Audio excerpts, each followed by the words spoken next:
வணக்கம். இன்னைக்கு நம்ம பார்க்க போறது பாத்தீங்கன்னா ரொம்பவே ஒரு ஹெல்த்தியான ட்ரிங்க் ரெசிபி தாங்க. அதாவது நம்மளுக்கு 2 ஸ்பூன் கோதுமை இருந்தா போதும். நம்ம இது ஈஸியா ஒரு 5 நிமிஷத்துல ப்ரிப்பேர் பண்ணிடலாம்.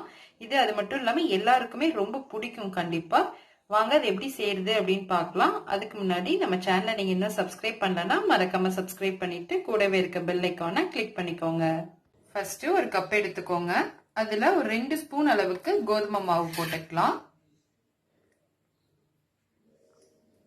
போட்டுட்டு நம்ம கொஞ்சம் தண்ணி ஊத்திக்கோங்க. தண்ணி ஊத்தி நல்லா கட்டி பிடிக்காம நல்லா கலந்து விடுங்க.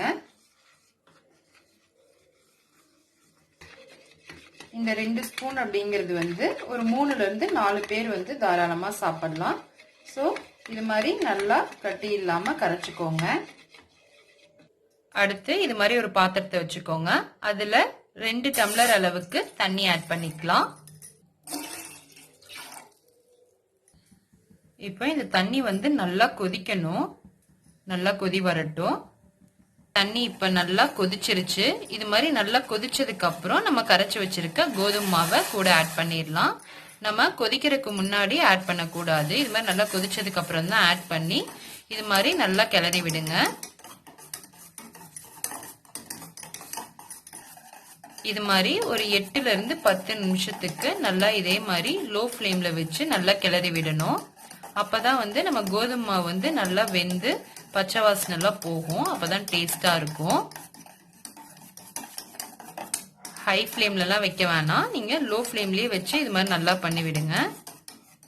இப்ப 10 நிமிஷம் ஆயிடுச்சு. நம்ம இப்ப இதுக்கு இனிப்பு சுவைக்காக நம்ம நாட்டு சர்க்கரையோ இல்லைன்னா வெல்லமோ ஆட் பண்ணிக்கலாம்.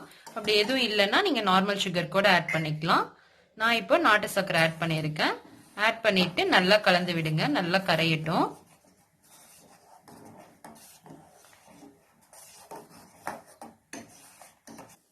இப்போ இதை நல்லா நம்ம கரைச்சாச்சு.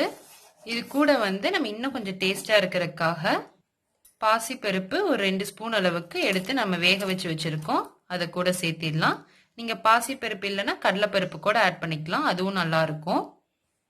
இது கூடவே கொஞ்சம் வாசத்துக்காக ஏலக்காய் பொடி ஆட் பண்ணிக்கோங்க. இப்போ இதை நல்லா கலந்து விட்டுறலாம்.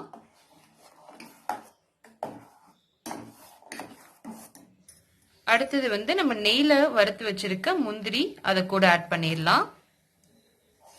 இது எல்லாத்தையும் இது மாதிரி நல்லா கலந்து விட்டுருங்க. கலந்து விட்டுட்டு இப்ப நம்ம அடுப்பை சிம் பண்ணிடலாம். பண்ணிட்டு நம்ம தேங்காய் ஒரு 1/4 மூடி தேங்காய் திருவி வச்சிருக்கோம். அதை கூட சேர்த்திடலாம். நம்ம தேங்காய் போட்டுட்டு ரொம்ப நேரம் அடுப்பு ஆன்ல இருக்க கூடாது. நம்ம போட்டுட்டு ஆஃப் பண்ணிட்டு நல்லா கலந்து விட்டுக்கலாம்.